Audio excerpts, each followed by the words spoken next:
Selamat datang di Jalan Tunjungan.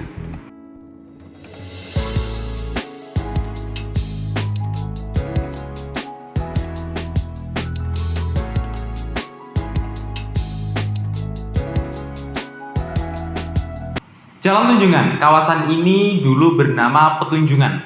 Kawasan ini dulu penghubung antara Kota Baru dan Kota Lama dari Surabaya. Dan pada zaman Belanda, Hindia Belanda, Jalan Tunjungan ini adalah pusatnya lifestyle-nya orang Surabaya dan orang-orang Belanda zaman dulu.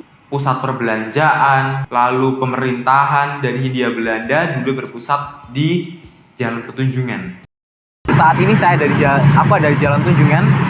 Di Jalan Tunjungan kita lihat kiri kanan ada hotel, restoran, cafe, coffee shop. Ada juga tempat terbuka, kita bisa nongkrong di sini, duduk bercerita. Kota Surabaya, khususnya Jalan Tunjungan, hype dari zamannya Hindia Belanda.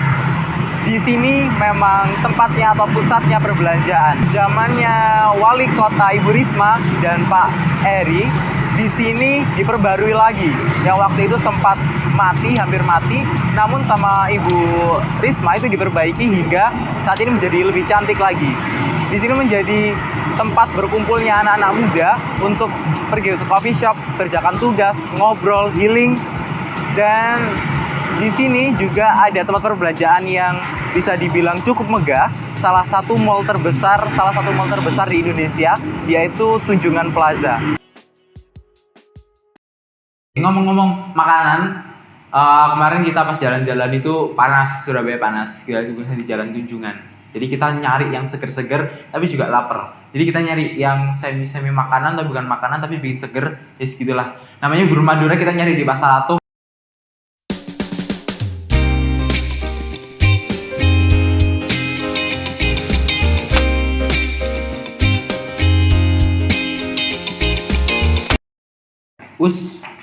Kemarin kita ngapain di Pasar Atom? Nah, kita kemarin sih beli bubur Madura ya. Yo, halo Rek. Ini aku barusan beli bubur Madura, tepatnya di Pasar Atom.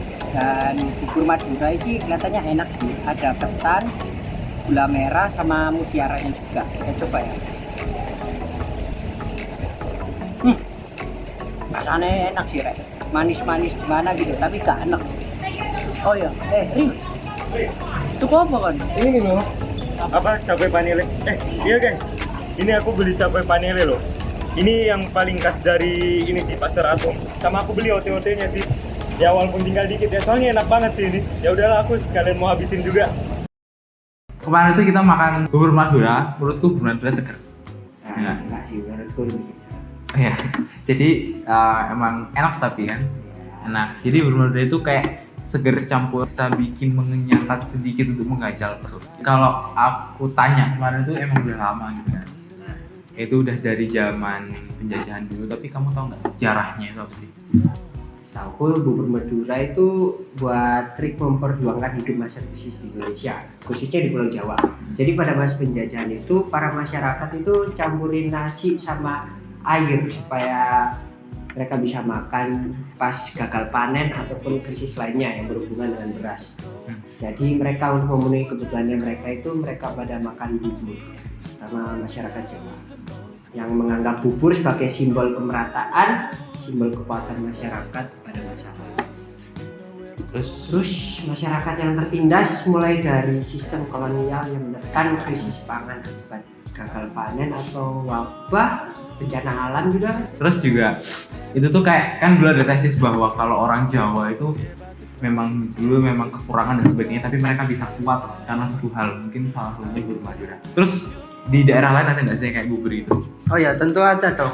Kayak contohnya bubur sumsum, bubur gendrol, bubur candi, dan lain sebagainya. Tapi kalau penilaian bubur Madura 10/10? 10. Tadi sama cakwe ada Ariel, kayak gimana? Nah, pas aku cobain cakainya Ariel enak sih, tapi lama kelamaan bikin seret tenggorokan. Minum lah, minum. Iya dong, pasti minum. Ya, kita perlu bangga sama kearifan lokal yang ada di daerah kita masing-masing. Betul. Jadi semua itu tergantung dari segi pemerintah dan masyarakatnya sendiri. Kalau kearifan lokal itu cuma didiemin toh, ada, sekedar ada, cuma nih lihat selesai. Tapi kalau misalkan seperti contoh di Surabaya dan di Jalan Tunjungan kita bisa lihat bahwa di sana nggak hanya tempatnya aja yang memang dibangun, dipercantik, tapi juga UMKM-nya juga dijalankan.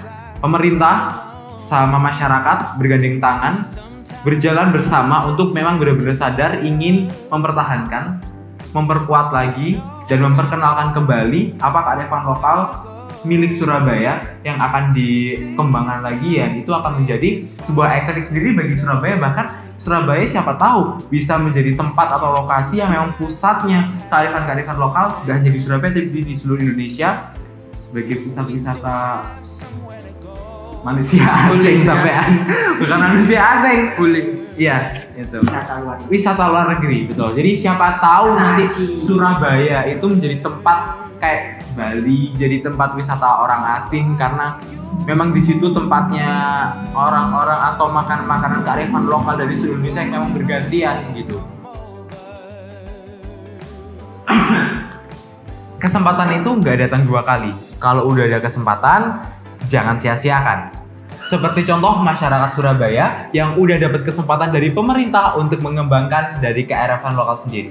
Buktinya, sekarang warga Surabaya bisa mengembangkan dan mendapatkan pundi-pundi uang karena pemerintah. Dia nggak ngambil pusing gitu loh. Dia ngambil kesempatan itu dengan baik. Oke, saya Krisna Tara, saya Ariel, Saya Felix. Saya Nikodemus. Saya Angwin.